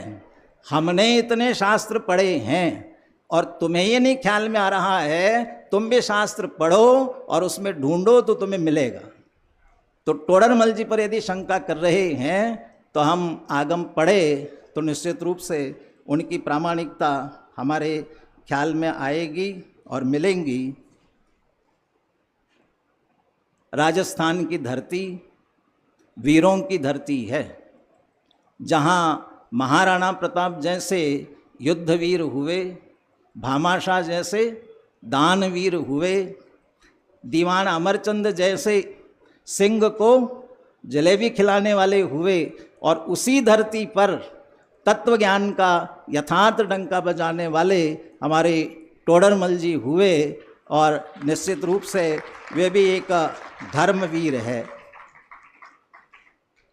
लीक से हटकर चलने वाली प्रतिभाएं बहुत हैं जो लीक से हटकर चलती है, और अधिकतर प्रतिभाएं जब लीक से हट के चलती है तो भटकती है और भटकी है। लेकिन टोडरमल जी ऐसी एक विशिष्ट प्रतिभा थी कि जो लीक से हट के चले लेकिन भटके नहीं। लेकिन मैं कहता हूँ, टोडरमल जी लीक से हट के कहाँ चले? उनकी वो प्रतिपादन की शैली के कारण हम कहते हैं, लेकिन लीक से हट कर के कहाँ चले? बल्कि मंगलम भगवान वीरो, मंगलम गौतमो गणी, मंगलम कुंद कुंदारियो, यहाँ तक की जो लीक चली आ रही है उसी लीक पर टोडरमल जी चले हैं। बल्कि इस लीक से जो भटके थे उनको वापस लीक पर लाने का प्रयास टोडरमल जी ने किया है। इसलिए वास्तव में टोडरमल जी लीक से भटके नहीं हैं। भटकना और अटकना दोनों ही मंजिल तक पहुंचने में बाधक होते हैं, और टोडरमल जी हमें सचमुच में न भटकने देते हैं न अटकने देते हैं। अग्रहित मिथ्या दृष्टि अनादि से भटक रहे हैं, ग्रहित मिथ्यादर्शी और अधिक भटक गए हैं, और कदाचित शास्त्राभ्यासी हुए हैं वह कहीं न कहीं अटके हैं। कोई क्रिया जड़ थई रहा, शुष्क ज्ञान माँ कोई, माने मार्ग मोक्ष नो करुणा उपचे जोई। ये कहीं न कहीं अटक रहे हैं, भटक रहे हैं, और टोडरमल जी ने इनकी भटकन और अटकन निकाल करके जो यथार्थ वस्तु का स्वरूप है वह मोक्ष मार्ग प्रकाशक में हमारे सामने रखा। विषय रखा है कालजयी। सचमुच टोडरमल जी कालजयी हैं। पहले ही प्रश्न उठाया था, वो तो 47 वर्ष की उम्र में चले गए, कहाँ काल पर विजय प्राप्त की? ये काल पर विजय प्राप्त करना, इसका मतलब वास्तव में कालजयी नहीं है। मैं तो कहता हूँ उनकी विद्वत्ता, उनका लेखन, वह काल से प्रभावित न हो, वो सचमुच में कालजयी है। और टोडरमल जी ने जो बात लिखी है, आदरणीय बाबू भाई मेहता जो बात कहा करते थे, आजे मानो काले मानो अनंत काल पछी मानो, मानो तो एवं पढ़ से, टोडरमल जी ने सचमुच में वही बात लिखी हुई है जो अनादिकाल पहले जो थी अभी है और आगे अनंत काल बाद भी वही रहने वाली है, क्योंकि वस्तु का स्वरूप उन्होंने हमारे सामने निकाल करके रखा हुआ है। इसलिए निश्चित रूप से वे कालजयी है और उनकी कृति भी कालजयी है। और हम भी इस काल पर, मृत्यु पर और अजर अमर बनना चाहते हैं, अर्थात मुक्ति प्राप्त करना चाहते हैं, तो टोडरमल जी के इस मोक्ष मार्ग प्रकाशक का गहराई से अध्ययन करें और अपना मोक्ष मार्ग प्रशस्त करे। इसी मंगल भावना के साथ जय जिनेन्द्र। बहुत ही मार्मिक और प्रेरणादायक अध्यक्षीय उद्बोधन हमें अभी यहाँ सुनने मिला। ये तो सिर्फ एक ट्रेलर था। अभी पूरे 18 दिन तक आपको इसी तरीके की गोष्ठियाँ प्रतिदिन दोपहर में सुनने मिलेंगी। और आज की गोष्ठी से अवश्य आपके मन में इस मोक्ष मार्ग प्रकाशक के अध्ययन की इच्छा जागृत हुई होगी। तो आप इच्छा को बनाए रखें और प्रतिदिन 2:30 बजे से हमारी ये परिचर्चा प्रारंभ होगी। तो आप समय पर उपस्थित रहें, ग्रंथ लेकर बैठें, अपने नोट्स बनाएं और पूरे मोक्ष मार्ग प्रकाशक का अध्ययन करें। अभी अध्यक्ष महोदय की आज्ञा से मैं आज की सभा को यहीं समाप्त करता हूं। अब